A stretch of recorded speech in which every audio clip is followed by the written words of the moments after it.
ओम साई राम। सौ चंद्रलेखा बेलसरे, इनके देवरानी ज्योति बेलसरे, इनके माँ का अनुभव उनके ही शब्द में आपको बता रहे हैं। सौ बेलसरे जी ने कहा, करीबन 45 साल पुरानी बात है, जब हरिभाऊ अदालत वाले ग्वालियर में टेलीफोन विभाग में सुपरवाइज़र थे। ग्वालियर में उनका पुश्तैनी मकान था, जहाँ वे अपनी पत्नी विमल और 2 बेटे के साथ आराम से रह रहे थे। अदालत वाले की कुलदेवता अम्बे जोगाई। फिर भी खुद हरिभाऊ अदालत वाले शेगांव के श्री गजानन महाराज के परम भक्त थे। उनकी गजानन महाराज पर परम श्रद्धा थी, इसलिए घर के सभी सदस्य श्री गजानन महाराज की पूजा श्रद्धा भाव से करते थे। किंतु हरिभाऊ की पत्नी विमलबाई शिरडी के श्री साईं बाबा की भक्त थी। चूँकि गजानन महाराज और साईं बाबा दोनों ही परमेश्वरी अंश है, इसलिए अदालत वालों के घर साईं बाबा की भक्ति पर कोई आक्षेप नहीं था। हरिभाऊ गजानन भक्त तो विमलबाई साईं भक्त, क्या फ़र्क पड़ता है? आखिर है तो दोनों महान विभूतियाँ, श्रद्धा और भक्ति के सागर। विमलबाई साईं नाम का जाप करती थी और हरिभाऊ गण गण गणात बोते का नामस्मरण। घर में बहुत ही पवित्र ऐसा श्रद्धालु वातावरण रहता था। जब हरिभाऊ का बड़ा बेटा 8 साल का था और छोटा 3 साल का था, तब विमलबाई के पैर फिर से भारी हो गए। घर में तीसरा मेहमान आने वाला था, इसलिए घर में खुशी का माहौल था। आखिर वो पल भी आ गया। प्रसव हेतु विमलबाई को अस्पताल में भर्ती करवा दिया। अब केवल कुछ पलों का इंतज़ार था, लेकिन ईश्वर की इच्छा कुछ और ही थी। प्रसूति दरमियान विमलबाई की तबीयत एकाएक बिगड़ गई। आने वाले शिशु की हालत भी गंभीर हो गई। जब डॉक्टर ने विमलबाई की बिगड़ती हालत की बात हरिभाऊ को बताई, तब वे भावविह्वल हो उठे। फिर भी उन्हें अपने गजानन महाराज पर अत्यंत विश्वास था। उन्होंने पत्नी और बच्चे की रक्षा के लिए प्रार्थना शुरू कर दी। उन्हें मालूम था उनकी पत्नी साईं बाबा की भक्त है, इसलिए साईं बाबा को भी उन्होंने पुकारा। कहा, वो तुम्हारी परम भक्त है, उसकी रक्षा करो।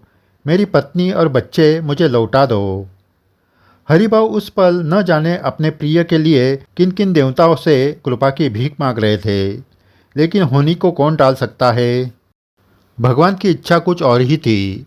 प्रसव पूर्व ही विमलबाई अपने शिशु के साथ दुनिया से विदा हो गई और एक भरा पूरा परिवार शोक सागर में डूब गया। उनके क्रियाकर्म के बाद हरिभाऊ अकेले हो गए। एक तो नौकरी की जिम्मेदारी और उस पर 2 छोटे बच्चे। घर का खाना कौन पकाए, उन्हें पाठशाला में कौन लेकर जाए, उनकी पढ़ाई लिखाई, पाठशाला से लौटने के बाद उन्हें कौन संभाले। अनेकों समस्याएं विमलबाई के जाने से निर्माण हो गई थी। हरिभाऊ को कुछ सूझ नहीं रहा था। उन्हें बार बार अपनी किस्मत पर गुस्सा आने लगा। मैं गजानन महाराज का भक्त, पत्नी साईं बाबा की भक्त, फिर भी भगवान ने इंसाफ क्यों नहीं किया।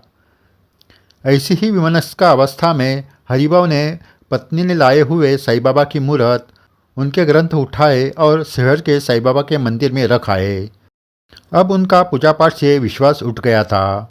उनके इष्ट देवता ने उनको इस कगार पर लाकर खड़ा कर दिया था कि इसलिए उनकी हाथ से ये क्रिया घटी थी।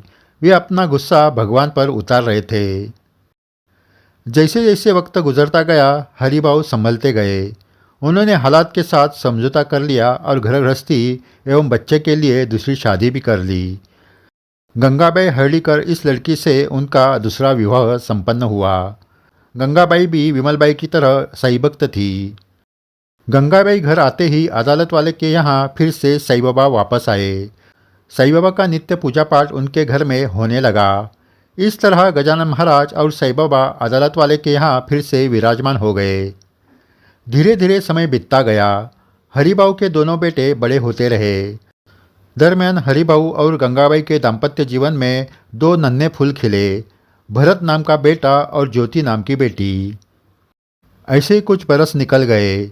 अब हरिभाऊ का बड़ा बेटा शादी के लायक हो गया था। हरिभाऊ ने उसकी शादी ग्वालियर निवासी अलका नामक लड़की से तय कर दी। सुमनताई भी बेटे की शादी में खूब खुशी और उल्लास से शरीक हुई। बड़ी धूमधाम से शादी हुई। शादी में सुमनताई, जो अब तक चांदी का मंगलसूत्र पहन रही थी, उसने खुद के लिए और बहू के लिए सोने का मंगलसूत्र बनवाया। शादी की सभी रस्म रिवाज में बतौर माँ सुमनताई को सम्मानित किया गया। बहुत सारी साड़ियों, भेंट वस्तुएं उन्हें उपहार में मिले। नई बहू को पाकर सुमनताई बहुत खुश थी। शादी के बाद सत्यनारायण की महापूजा होने के बाद सुमनताई कानपुर लौटने वाली थी कि उसी रात उनके घर में चोरी हो गई। घर का सभी पैसा, गहने, इतना ही नहीं तो शादी में खरीदी हुई कीमती साड़ियाँ, उपहार सब चोरी हो गए। सुमनताई ने शादी के वर्षों बाद बड़े चाव से बनाया हुआ मंगलसूत्र भी चोरी हो गया। उस बात का इतना सदमा सुमनताई को पहुंचा कि उन्होंने खाना पीना छोड़ दिया, बोलना भी छोड़ दिया। बस शून्य में ताकती रहती थी। इतना ही नहीं, वह अपने इष्ट देवता साईं बाबा को भी भूल चुकी थी। खाना पीना छोड़ने की वजह से सुमनताई की हालत दिन ब दिन बिगड़ने लगी। डॉक्टरों का इलाज भी नाकामयाब रहा। इतना ही नहीं, उन्हें कॉट से नीचे उतारकर उनके मुंह में तुलसी का पन्ना भी रखा गया। दोनों बच्चे ज्योति और भरत माँ को बिलक बिलक को रो रहे थे। हरिभाव भी समझ नहीं पा रहे थे कि ये क्या हो रहा है। कुछ दिन पहले इस घर में बहू आई थी तो कितना खुशहाल माहौल था, अब यह कैसा मायूसी भरा नज़ारा है। ऐसे सोचते सोचते उनको झपकी लग गई और साईं बाबा उनके सपने में आए और उन्होंने कहा, सुमन मेरी भक्त है, उसे शिरडी में दर्शन कराने ले आओ।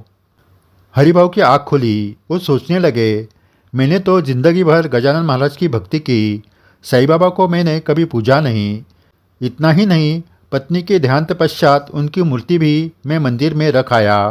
फिर भी साईं बाबा ने सपने में आकर मुझे दृष्टांत दिया। शायद पत्नी सुमन के भक्ति का यह करिश्मा है। और हरिभाव ने शिरडी जाने की ठान ली। सुमनताई तो कॉट से उड़ भी नहीं सकती थी और ग्वालियर से शिरडी कैसे जाएंगे। फिर भी अब हरिभाव का निश्चय हो चुका था। सब मना कर रहे थे, लेकिन हरिभाव ने किसी की एक नहीं सुनी और अपने दोनों छोटे बच्चों को लेके वो शिरडी चल पड़े। सुमनताई को स्ट्रेचर पर लिटाया गया और ट्रेन से चारों लोग जैसे तैसे शिरडी पहुंच गए। जैसे जैसे शिरडी नज़दीक आती गई, हरिभाव की भक्ति जाग उठी। उनके मन में साईं के प्रति प्रेम की, स्नेह की, श्रद्धा की गंगा बहने लगी। उन्हें विश्वास हो चला था कि अब उनकी पत्नी अच्छी हो जाएगी। पर सुमनताई तो अब बेहोशी के हालत में थी। जैसे तैसे उन्हें शिरडी संस्थान के भक्ति निवास में लाया गया। मंदिर में जाकर साईं बाबा की मूर्ति तक सुमनताई का पहुंचना नामुमकिन था। अतः उन्हें भक्ति निवास में छोड़कर हरिभाव अपने बच्चों को लेकर मंदिर गए। साईं के दर्शन किए और उनकी उदी और प्रसाद लेके वे भक्त निवास लौट आए।